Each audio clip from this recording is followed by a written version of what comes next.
Your playing itself only goes so far. That gets you in the door, that gets you in the conversation. But can you do all of the other things? Welcome to the Gig Boss Podcast, where musicians go to learn how to navigate the new music economy. My name is Adam Meckler, and it's my mission to get you the tools to have a thriving career in music. My guest today is Brandon Commodore. He's the drummer and band leader for Stokely, who is also the lead singer of Mint Condition, a band that has almost 1 million monthly listeners on Spotify. Stokely is now out on his own, growing his name as an artist in the R&B scene, doing shows with people like Usher and doing collaborations with people like Snoop Dogg and PJ Morton on his latest record. What's unique about Stokely is that he's a singer and he's a drummer. He's a songwriter and a band leader. Now, Brandon, he's actually the musical director for Stokely's band. And not only that, Stokely essentially mentored Brandon in his music from an early age. Imagine this. Imagine being the son of two musicians, one of whom was the original drummer in the Grammy Award-winning band Sounds of Blackness, and the other the singer in that same Grammy Award-winning band. Imagine growing up in that music, in that scene, attending rehearsals, being there and seeing it and hearing it firsthand. Man, I've actually been thinking about that a lot lately, as I have a daughter who's 5.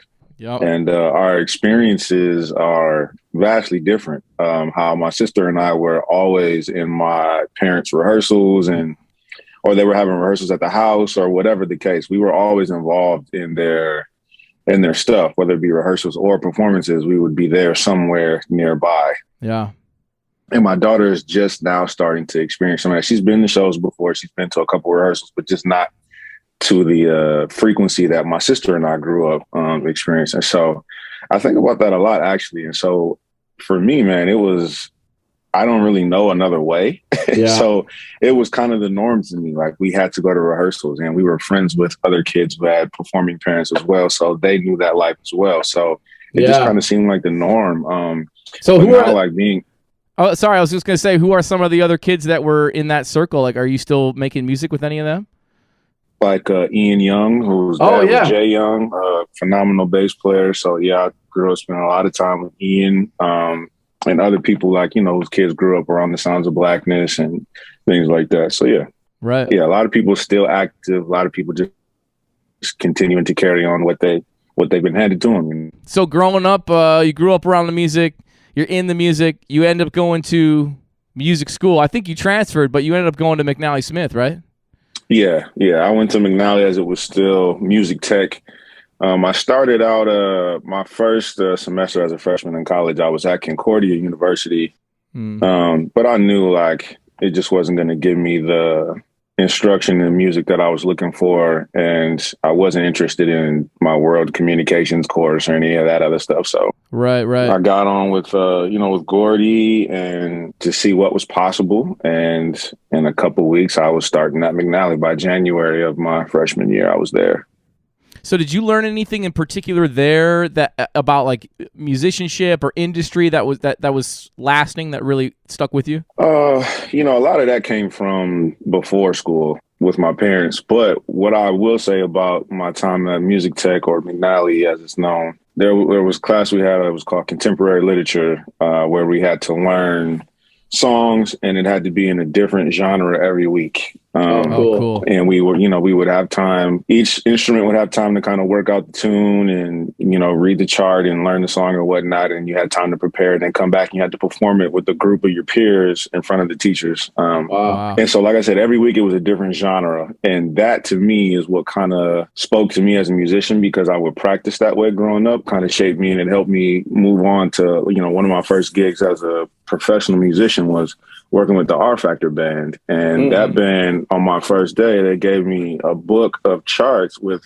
498 charts in it. And they range from every kind of song you can imagine, from polka, jazz, R&B, disco, everything is in that bag. So I think, the principles instilled in us in that class kind of helped me transition to that very, very easily. And then that's what led me to keep moving on and working as a musician. One of those two experiences where you got to play everything and not just play it, but play it well, or, play it efficiently. And so I think that's one of the things that I remember from Music Tech big time that still sticks with me, is just how to understand and approach different music, different styles. Yeah. So when you got that R Factor book and it was some ridiculous number of tunes, how did you go about learning all that music? Did you try to do some of it on the fly, or were you like, I have to prepare every single one of these tunes, I got to make sure I know the ins and outs?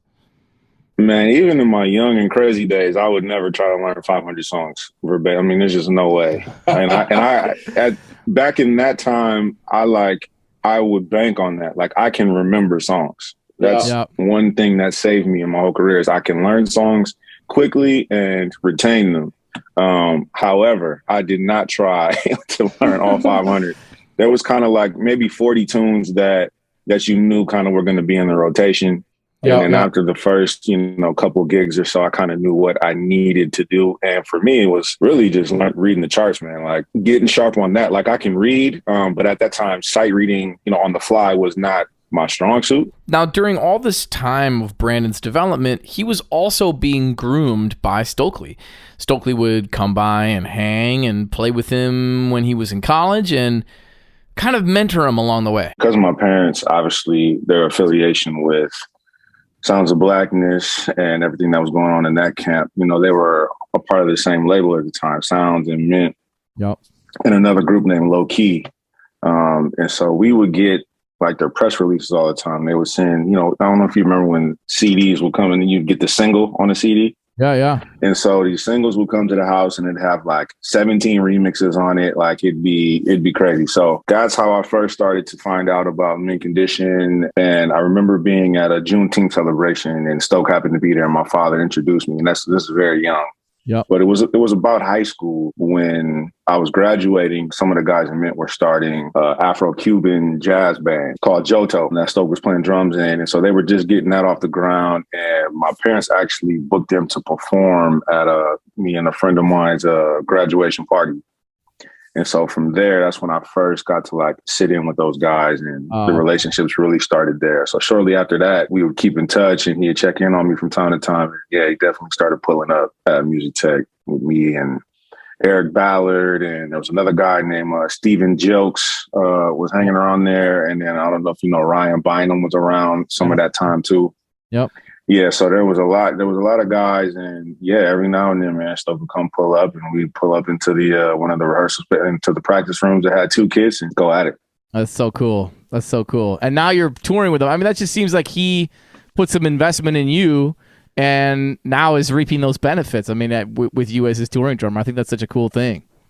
For sure, absolutely, man, and I'm forever grateful, not just to him, but to the other four guys in Mint Condition as well. Like when they were looking for a drummer at the time that I auditioned, they could have chosen, they had their pick of the litter, man. They could have chosen anyone. And so the fact that I've been given the opportunity to roll in that camp has just been, I'm forever grateful. That's rad. Brandon has toured all over the world with Stokely, Mint Condition, and Sounds of Blackness. By the way, he took over his dad's job as the drummer for Sounds of Blackness before joining Mint Condition and Stokely's band. In an age when it feels like we have to be really active on social media to be noticed, it was hard not to notice how little Brandon posts on social media. And I think that's a really fascinating thing. And I asked him, how do you get connected with bands if you don't have a passion for posting on social media and you really just want to build in-person contacts and tour a bunch? Your playing itself only go so far. That gets you in the door, that gets you in the conversation. But can you do all of the other things? Simple things, being on time, being prepared, being, somewhat easy to work with. There'll always be problems. There may be some discrepancies, but can you, for the most part, get along with the people that you're working with or working for? I think that those are the key things that have helped keep me in the positions that I'm in, just because I've been reliable. I've been dedicated, and that's never going to change. And, if someone has me as their drummer, there's very little they have to worry about from me, Right. Reliability. Yeah, for sure. Have to be reliable. Like the person who's hiring you has to know that you're going to be there. Right. And what about like personalities being compatible? Is that a factor with, you're spending a lot of time on the road with people and you're only spending a couple hours on stage, right? Yeah, absolutely, man. I mean, in the groups, not pinpointing Mint Condition at all. The groups that I've been in have already kind of been past that hanging out phase. So the partying was already over. So it's like after that gig, to the room. Maybe meet for a quick bite or have a drink at the bar or whatever. But for the most part, it's a lot of alone time and separation, which I think is good and I think is healthy. Yeah. But yeah, man, you got to be able to.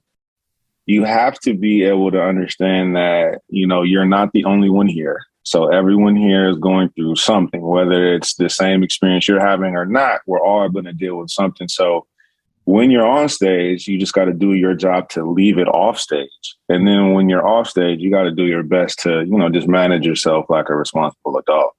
Amid all of his personal connections and family connections in music, Brandon was also trying to build his own thing and go his own way.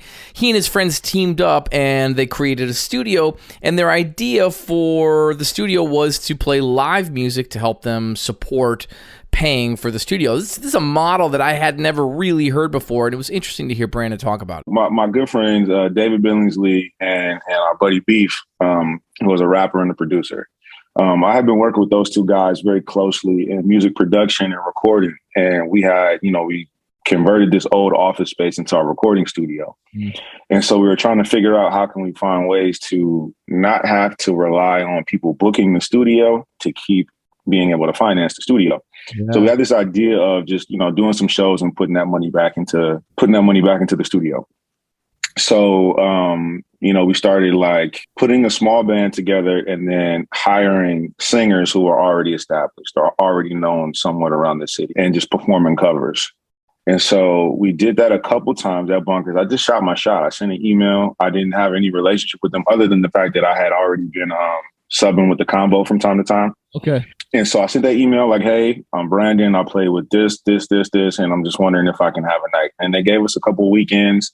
And it started going well, and then that built into them offering us that weekly spot. Okay, so you had to kind of show up, prove yourself a little bit, show that you can bring people into the club.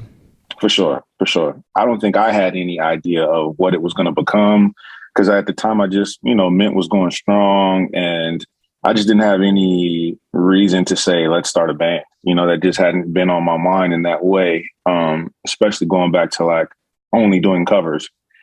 Which can be a lot. So, yeah, it kind of came out of nowhere for everybody. I don't think Bunkers expected it, and I don't think, you know, that was our intention either. But it came, and we did it. We stepped up to the moment, and we made something special. And then how long did that last until you guys decided you were going to do something else? It went on for about a year. We did it for a year on the Wednesday nights, and then we kind of decided, you know, we had built up the fan base enough or built up the following enough to where it might be more impactful if we just go back to, you know, weekend shows, maybe once every couple months. And then at the same time, like there was a lot of things that happened right at that same time, right? So as we're ending that weekly residency, one, we had to stop calling ourselves Boombox because there's another group who was playing at the Caboose and saw our name on the bill, and people who were buying tickets were confused. And so we did receive a cease and desist letter of using the name. Now, we could have responded and we could have changed the letter or done any of that. But because we were trying to go from being known as a cover band to now creating our own content, because we had some new faces in the band, it just felt like it was time to just go ahead and start over kind of and rebrand. So we changed the name. Right. And then that band became MPLS. And did you guys end up playing for Prince at Paisley at one point? Yeah. So we did I can't remember what they were called, Paisley After Dark or whatever was going on every weekend. We did one of those, and it was kind of a big hubbub because, you know, he had all his stuff set up. And so we're out there, but we kind of got the call before, like he just decided he wanted to play instead of us. Oh, wow. And so that was the first time. And then once we actually did do it, he was kind of there. He kind of peeked in, but he didn't like participate in the event. And there just wasn't a ton of people who were there. And then the next time we played, kind of a funny story. We were all kind of texting each other the night of the Grammys. And I remember, you know, getting ready to go to bed, and I got a text that was like, hey, you know, can you and the group get out here tonight? It's already 10:30 at night, right? And so, but nonetheless, we mobilized very quickly. Yeah. And we got ourselves out to Paisley Park. And then as we were, you know, we all decided to meet up. There's a Perkins or a gas station that's right around the corner. And we met there, and then we got the call that he changed his mind. He needed to do it another night. Oh my God. So we go back the next night, and then so it's Prince, and he has Judith Hill there with him, and maybe one other person. And the room is dark. We don't see much. Can't even see him. Only reason we knew he was there is because his shoes were lighting up when he was walking by. Yeah. So that was it. So we did a quick little performance for them. And turns out it kind of became like an audition for Jew Expand. And that's how Jesse Larson got hooked up in that camp. So he started working for Prince by way of being a guitar player for Judith Hill. Okay. I didn't even realize Jesse was a guitar player for Judith Hill. I don't know how I missed that. The band was killing. It was Jesse on guitar, Mono Neon was on bass, Xavier was playing keys, and Kirk was playing drums. Jeez. Yeah, so it was a monster band, and I don't recall how many dates they did. I just remember Jesse was on paper for, I think, about a year and a half or so. Yeah, wow. I'm always fascinated by the whole Prince thing, and hearing you tell stories about him being like, can you come now? Can you come tonight? Can you come now at 10:30 at night? I've talked to the Hornheads guys about that stuff because they used to get similar calls way back, and Mike Nelson was telling me, like, they'd get a call, they'd have their outfits just laid out, they'd have them like ready because they always had to look super hip too. So it was like, it was like they would have their outfits all laid out, ready to go in case there was a call. And then they'd get there, it's like they'd show up at midnight, they get a call super late at night, show up at midnight, and Mike would write horn parts while the horn players slept on the couch, and then they record them in the middle of the night. And the idea is like, it's got to be done before Prince gets back in the morning. You know what I mean? It's like, yeah, man. And I will say, to keep in line with what you're trying to accomplish and what you want people to learn from this podcast, like what we learned in that moment was the importance of being ready, because the call can come at any point, any time, and you have to be ready. And long story short, I don't feel like we put our best foot forward that night. We hadn't rehearsed in a while, and we weren't sure what to put on the set list. Like, we weren't ready. Okay. Mm-hmm. And I think his feedback that he gave us from that night, it helped us grow in tremendous ways. Like, we all became better after that, but inside, we didn't do everything we should have done to prepare for that level of a moment. So if your listeners take anything away from that story, I would love for it to be like, you're not going to get a call from Prince too many times right. Or an artist of that caliber. And when you do, I would strongly encourage you to put all your intention, your focus into that moment and answer and just really be ready. Really, really be prepared. I mean, and you should anyway. You should go to any gig, any performance, any rehearsal prepared. Right. But especially in these type of moments. And had we done those things, had we completely, sold out and committed to that moment, who knows what we would be doing right now. And, not that anyone's upset with how it turned out, but just, you never know. You never know what's going to happen. You never know what you're needed for and what your gift is making room for. So be ready. Yeah, be ready. Be ready. It's a great lesson. So what does you MD for Stokely, right? You're like music director of that band? Yeah, I reluctantly say yes to that just because, an artist like Stoke, he's the music director. Right. You know what I mean? He's very sure of what he wants. And then he's a drummer, so he also knows very specifically what he wants from me as well. Yeah. So like that's a different dynamic for me, working for such a capable artist who can play all of the stuff that you and your team are here to do. Right. So, but yeah, my job is kind of band leader. I'll run the rehearsals. I'm just kind of an extension of him, just making sure everything on stage is what it's supposed to be. Okay. And then that must be the prerequisite for that, is that you have to have the music completely internalized. And I think I heard somewhere that, like, even going into the audition, you just knew everything. You had already kind of, or that was the Mint audition maybe, that you kind of knew all the music beforehand because you grew up playing it or something.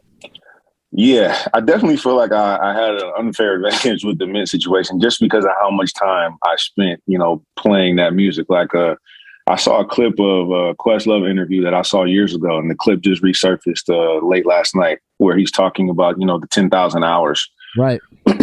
that every great person puts in, and I know for sure of 10,000 hours, like 8,000 was playing mint tunes. So, I was for that particular audition. There was nothing that was going to, if they didn't like my playing, I could live with that, but it wasn't going to be because I didn't know the stuff. You know what I mean? Right.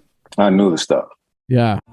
We're just going to pause there for a sec to say that this podcast is brought to you by the Gig Boss app.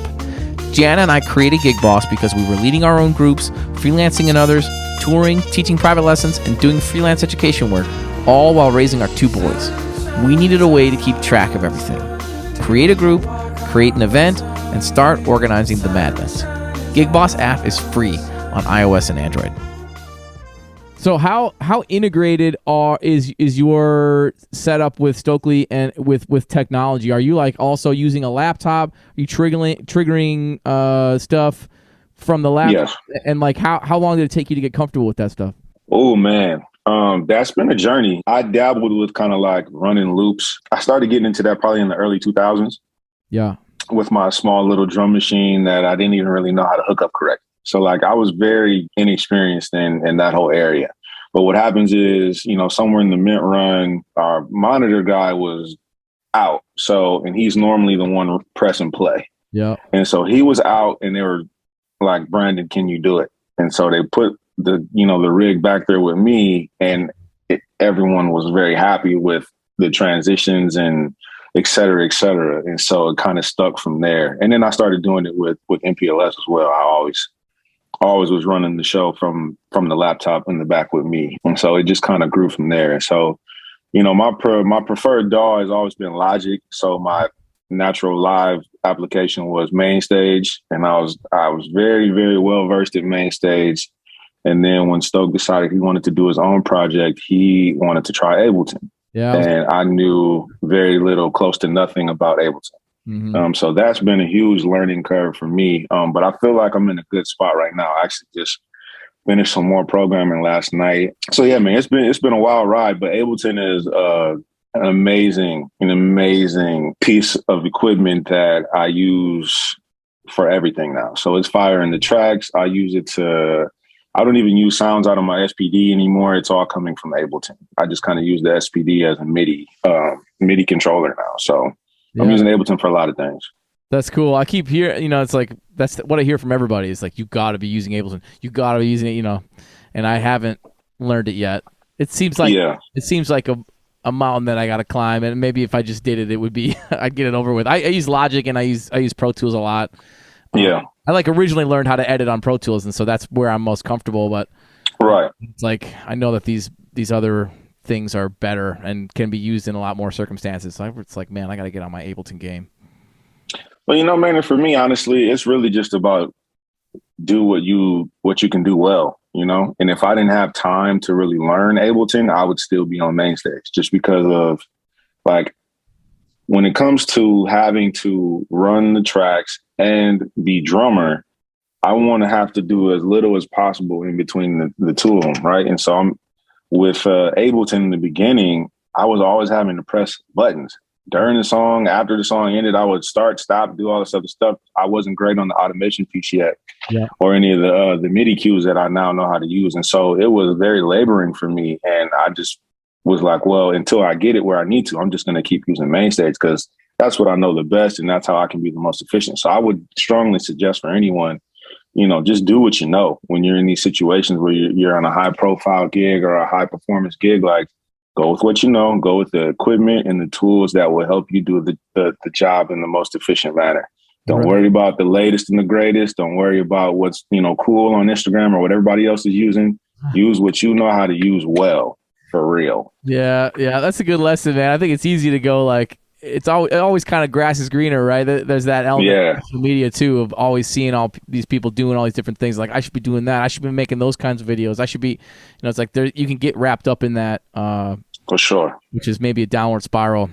In addition to everything Brandon's been doing as a band leader, as a touring artist, and as an engineer and producer, he's also now beginning to build relationships with people so that he can license his music. Oh man, yeah, absolutely. I've been doing a lot of freelance composing and writing for In the Groove music here in town, and so that takes up a good portion of my, I won't say it takes up a good portion of my time, but I have to focus a lot of time and energy when those projects come up, because I only have so many days to get it done, right? And so that's been a huge thing in sharpening that tool kind of in the TV and advertising world, which is a completely different approach. But I'm also in the process of working on my own project, which is a new thing for me, and kind of uncomfortable. It's a new, I haven't done anything ever as Brandon Commodore.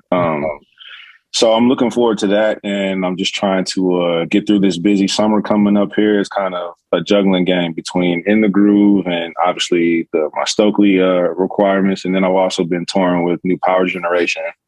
Oh, wow. So, yeah, that takes up a little bit of time as well. So, yeah, just balance, man. I'm trying to do balance, but stay creative and stay active and stay sharp. Yeah. So what does the Brandon Commodore music sound like? Do you have any line on that, or are you still figuring that out? I'm still figuring that out, man. Like I said, it's a very new space for me to be in. And I'm just trying to figure out what it is that I want to say, musically. Yeah. Are you singing at all, or are you getting other people to sing? Oh, yeah, definitely getting other people to sing. There's no reason for me to sing whatsoever. Your sister nearby, too, I'm sure. Yeah, so my sister, I actually have a song with my mom as well, which I'm super excited about. Like, that's never happened before. So I'm super hyped about that one. So yeah, it's gonna be a blend of kind of jazz, soul, and hip hop for sure. Cool. Yeah. So your stuff for In the Groove, I want to talk about this a little bit because I'm super interested in music for ads and music for commercials and TV. When does In the Groove like send you an ad spot and you can see it and then you write something, or are they like sending you a mood or a certain artist that they need to sound like? Like how does that? How does it start when you start to make a track? Yeah, so there'll be a couple different things. Like the most recent one that I finished was for 5 songs that needed to be kind of a new neo soul, new funk sound.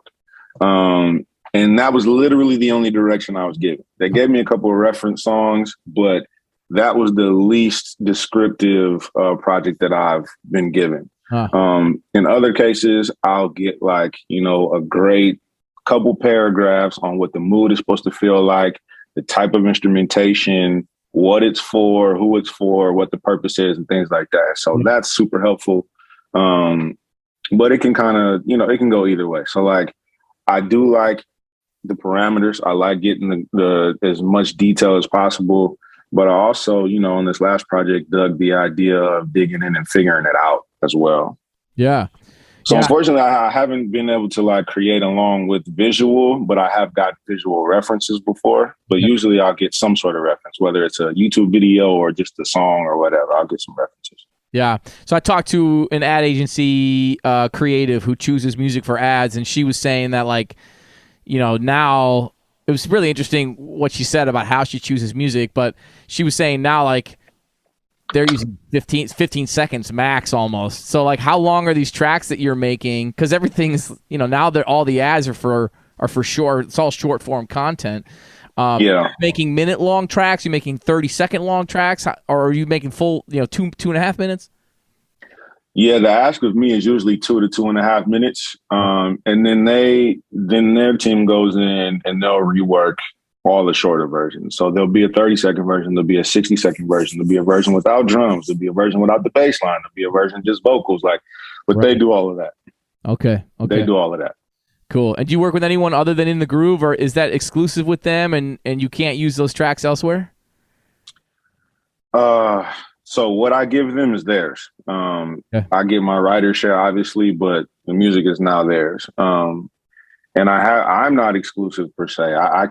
I'm certainly open to working with any and everyone at the moment. I'm not under a contract within the Groove. Okay. Yeah, I see. Just a great relationship. Yeah, cool. So hey, you're now on all these bills with all these heavy artists. I see all these bills with like Stokely playing with all these different artists. Like, is there anyone that has stuck out that you've been able to hang with that was a hero of yours that was impactful on you? Oh man, yeah, a bunch. Man, I'm gonna be super sad if I don't remember everyone. But like one that comes to mind for sure would be like Aaron Spears. Yeah. Drummer for Usher for very many years, and Ariana Grande, and I mean his catalog is insane. Wow. But he was in town early on in my career. He was in town, and I can't remember who introduced me to him, but we met and we exchanged numbers. And then like the next day, he called me and was like, "Yo, man, I need to go to church. Where can you take me?" Nice. And so I picked him up, and the bass player he was rolling with at the time. This was there on the American Idol tour. Oh, okay. So yeah, so we started our relationship there, and then when my next time being with Mint in DC, I was able to reach out to him, and he came through and took me to lunch, took me to Guitar Center. So Aaron Spears has been super cool, but there's been many people like that, not just Aaron. There's been many people who that I've established relationships, and sometimes it's not the artist per se, Yep. but the people who work for him that are in the same boat as me. So like I'm friends with Beyonce's drummer. I'm friends with this guy who plays bass with Charlie Wilson. Cool. A monster of a musician. His name is Lawrence. So yeah, there's a lot of people you meet out there on the road, man. And I'm super grateful and humbled by the people who I kind of grew up watching, or, like as you call them, my idols, my heroes, like Aaron Spears, man, like what he's done for drumming. Yep. I mean, so to be able to text him and say, "Yo, what up?" to me, like that it blows my mind. Yeah, it's insane. I spent so many hours listening to Usher, man. It's yeah. Super cool.